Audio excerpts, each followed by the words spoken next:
దేశంలో బంగారం ధర పెరగ్గా వెండి రేటు స్వల్పంగా తగ్గింది. శుక్రవారం 10 గ్రాముల బంగారం ధర 98,740 ఉండగా శనివారం నాటికి 500 పెరిగి 99,240కు చేరుకుంది.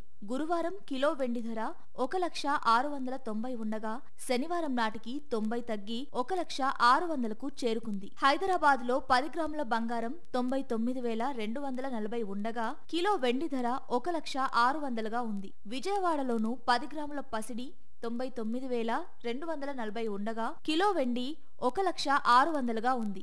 అటు విశాఖపట్నంలోనూ 10 గ్రాముల పుత్తడి ధర 99,240గానే ఉంది. కిలో వెండి 1,600గా ఉంది. ప్రొద్దుటూరులో 10 గ్రాముల పసిడి ధర 99,240గా ఉంది. కిలో వెండి 1,600గా ఉంది. ఇక అంతర్జాతీయ మార్కెట్లో చూసుకుంటే గోల్డ్ రేట్లు పెరిగాయి. శుక్రవారం ఔన్స్ గోల్డ్ ధర $3,340 ఉండగా శనివారం నాటికి $52 పెరిగి 3,358కు చేరుకుంది. ప్రస్తుతం ఔన్స్ సిల్వర్ ధర $33.50గా ఉంది. ప్రస్తుతం అమెరికన్ డాలర్తో పోలిస్తే రూపాయి మారకం విలువ 85.188గా ఉంది.